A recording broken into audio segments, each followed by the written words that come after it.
Hello, everyone. Today we're taking a look at the G.I. Joe Classified Series number 124, Kim Jinx Arashikage. Now, that is in brackets because Hasbro lost the license to the word Jinx. So the way they deal with this is by putting in her full name with her code name in brackets. They have to do this a lot. They did it on Barbecue. They've done it on many others. It's just what they have to do. But this is the new style of packaging, which I am growing to enjoy. I still miss the old version, the very first version. I think that's the best one that they did. But this isn't bad. I don't hate this. You can see all the accessories in the box here. G.I. Joe Classified Series. Warning, small parts, don't put it in your mouth. File card here, which you can scan, that leads to just Hasbro website. However, I will say, Hasbro is now putting out file cards for their new design figures, like the Twilight Commander and the Steel Core Commander. I think that's very cool, and I hope they keep doing it, because this is the only thing that Classified line is missing. It's only missing file cards. You get those, and we got it. We're good. We don't need to update anything else. We don't need to change anything else. It's perfect. But on the back here, there is just a product render. The little things right here, which, shurikens, fences, swords, and keys. All things that Jinx cannot do without. Very nice. Like I said, product render looks cool here. On the back here, I like this. She is wearing her blindfold, and she's in the training dojo that she was in the movie when she fought Beachhead with her blindfold off, and then put it on and then whooped his ass. I didn't say a bad word. You didn't hear that. This is where she fought him. And then on the side here, there is a very nice product design, an illustration here, which looks very, very cool of Jinx. So yeah, let's get out of the box. And so here we have Jinx out of the packaging and on the spinny base, and I just want to say this is the best female figure that they've made so far, in my opinion. It does not have as good articulation as the Scarlet, I believe, but this is still a really good figure. And I'm also just a sucker for the character of Jinx. Ever since I read the G.I. Joe vs. Cobra book, which included my favorite Joe, Chuckles here, I've really just fallen for this character. I think it's a really good character, and she's really good in the current G.I. Joe Scarlet miniseries, where they actually took this almost exact design for her design in that book. So if you're not reading that, go read it right now. It's being published by Skybound. They're almost done. They're almost on issue 5 right now. So you can finish that up and check it out, either in a trade when it releases here soon, or just in individual floppies, because I'm sure you can get it at your local comic store. So please do that. But this figure is really cool. Now, I have a kind of goal to collect certain teams and eras of the Joes. Like, obviously, I want the original 13. I want the original, cartoon cast of characters. And I really want the 87 movie cast, which includes characters like Jinx, alongside Chuckles, Big Lob, Tunnel Rat, Falcon, Law and Order, and Beachhead as their commander, and obviously Sergeant Slaughter, who I already have, as well as Chuckles. So now I have 2 of those couple that I want, and those are the main characters from that movie. And hopefully we get a Galabulus and a Pythona here soon. We've already seen Nemesis Enforcer, so hopefully we see some of the other ones as well. But this figure looks really cool, so let's take her off the base and actually look at her. So here is Jinx, and looking at her, I think the designers and painters did a fantastic job with this head sculpt. This is one of the best looking ones they've made, I think, so far. It is a very, very good looking head sculpt. I really like the very 80s haircut. She looks like a character from Mortal Kombat. I love this haircut. I think it looks great. The necklace that she has here, which I don't know if that's a reference to anything. If it is, let me know. But it's a nice touch. A very, very cool full arm sleeve. She's also got some pretty decent sized arms. She's pretty jacked.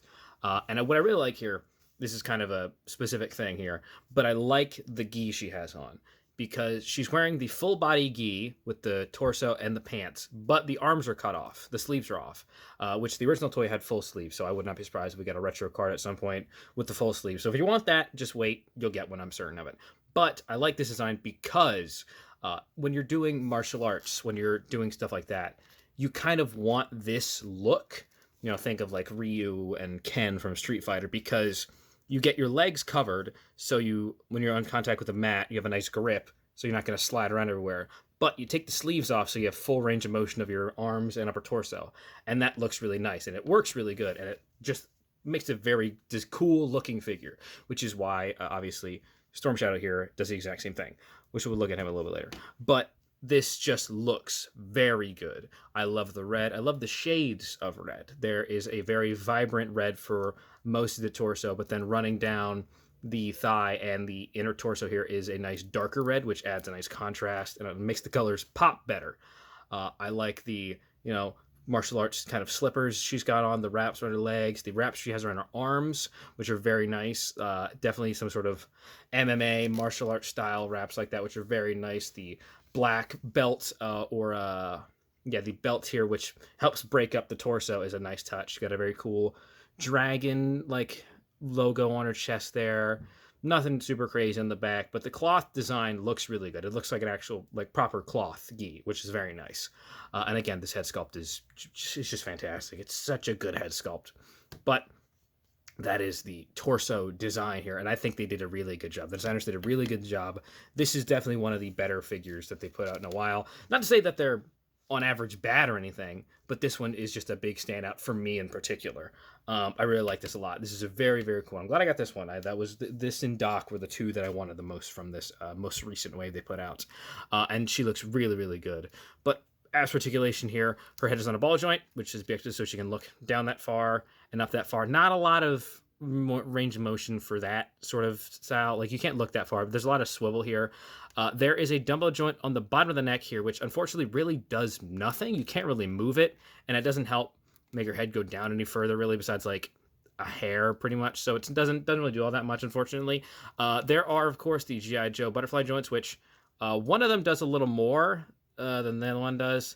I think there is like some sort of like locking mechanism that holds in place from going the full range of motion. I believe I've seen videos to talk about how you can alter that and fix that and make it so the motion is a lot better, but I haven't done that yet. So as for now, it's the standard G.I. Joe range of motion with the butterfly joints, which are nothing. There is a swivel here at the upper shoulder, so you can go full 360 there. Swivel the bicep here. Double jointed pinless elbows, so she can do that. Go out that far. There is no swivel here at the wrist, but there is this, the forearm here, but there's a swivel here at the wrist. And all four hands, because she has four hands, they all have an up and down hinge, which is nice. So you go down like that. There is a bit of motion in the ab, like you can do a full swivel, you can do like a full 180 there, but you can't go down. You just can't. Like, you can go, that's like as far as you can go. That's as far down as you can go. There is a joint here, like a dumbbell joint in the torso here, but it's blocked by this cloth, so you really can't do much except for a little bit of rotation like before. So you can make her look up further, but that's it. So there's not a lot there, which is unfortunate because I want a character like this to have an ab crunch, like the Black Widow figure that they put out recently. I don't have that one, but that's what I want for a character like Jinx, who is effectively just a ninja. So you need a lot of motion there. But there is drop down hips, of course. Actually, are there? Yeah, there are, but they're very small, so it doesn't really do anything. Can kick forward that far, can kick back. Not at all. There's a swivel here at the upper thigh, right there. Double jointed pinless knees. Can't kick her own butt as far as she can go. There's a swivel at the calf and up and down for the foot. It was a four-face for rocker, but these feet are tight, so I don't mess with that too much. But that just might be mine. So yeah, there's the articulation for Jinx. And here are Jinx's accessories, starting off here with the alternate head, because we usually don't get a lot of alternate heads for named Joes. For army builders and stuff, we will get alternate heads, but not very common that we get them for like named Joes like this. The only one I've seen before that I can remember off the top of my head is the Chuckles figure, and the Baroness from that 3-pack, but that's not very common. You see that, so I like this. We get her classic toy/cartoon design where she has the full headband on, covers her entire head, so she can look, I guess, like Storm Shadow. But I probably won't use this, mostly because I like the look of having her hair out with just the mask on. But that's just me. But if you want this, perfect. There you go. It can help you add a bit more to that classic Jinx look, if you like that. There's a very nice rubber headband here. It's a very soft rubber. I worry that it's going to snap. So I would say when you're putting the headband on, what you want to do is you want to pop the head off of Jinx like this, put the headband on underneath it, and then put the head back on, pop it back into place there, and then slide the headband up from underneath her head and just go around the hair here. The hair is soft material, so it slides on a little easier, and then you can just pull and tug and slide on there, so that way it pops on nicely. Just get it rotate around a little bit. There we go. Get it on there nice. There we go. So she has her headband on now. That's how I'd recommend doing it, simply because I worry that going fully over the top might cause it to give more tension and have it break later on. But yeah, that's just how you get her headband on, which is a very cool looking headband. I like that a lot. You can have it over here on her head too if you want, but I'm going to keep it over her eyes or around her neck. You can do that as well. You can have it hang around her neck. So yeah, that's how you put the headband on, and that's the headband accessory. Now onto Jinx's weapon. She has a katana, which is very cool. It comes in this very nice sheath. You can pull it out and remove it like so, and it goes right on her back. It's a very nicely designed katana. Very nice detailing here on the blade itself, as well as the handle. I don't know if there's a... I haven't seen an Arashikage logo on there, which I'm kind of surprised by, since they kind of put the Arashikage logo on everything. But this is also... the sheath here is very soft. Very, very soft. So it's not going to hold a shape there super hard, so you can just slide it in there very nicely. So yeah, that is the katana that she comes with. Her final weapon is what I believe is a naginata, which is a form of a polearm, a Japanese polearm.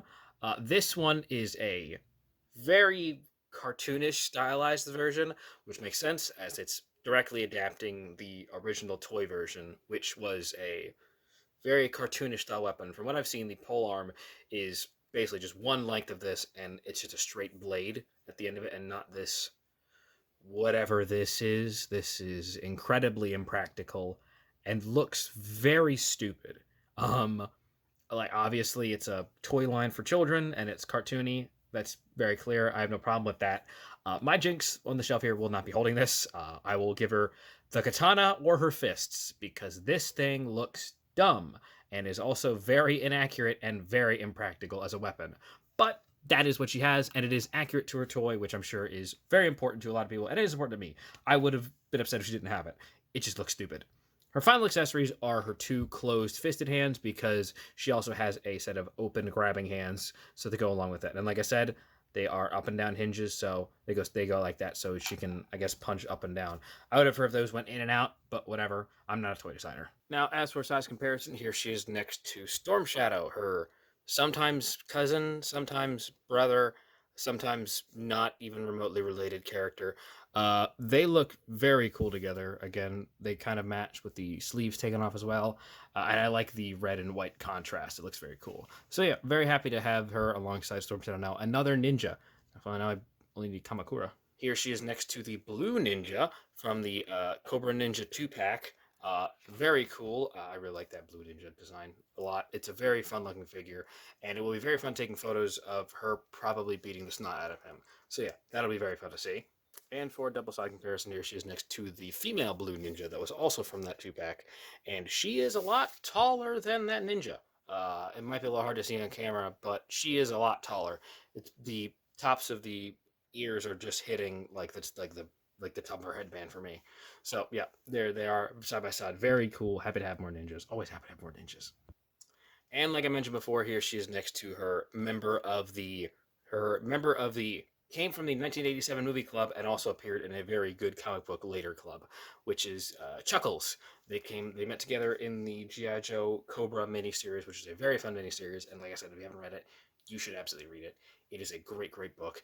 Very emotionally upsetting, but very good. So yeah, they're there next to each other. So yes, there is Jinx. She is dope.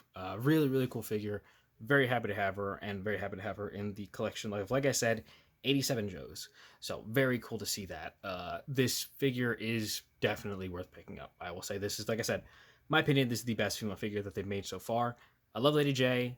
I love Scarlet. I don't have CoverGirl, but by all accounts, she looks great. I love the Baroness figures, but this one is my favorite so far. I'm just a sucker for that movie. I'm a sucker for that comic book series. I love everything from that. So having Jinx on here is great. And I have to thank my good friend Peachy for sending me this. I didn't even know this was coming. This just came out of nowhere. This was a gift. I did not ask or expect for this. So thank you so very much for that. And thank you all for sticking down to this. I hope you liked the video. I hope you appreciated it.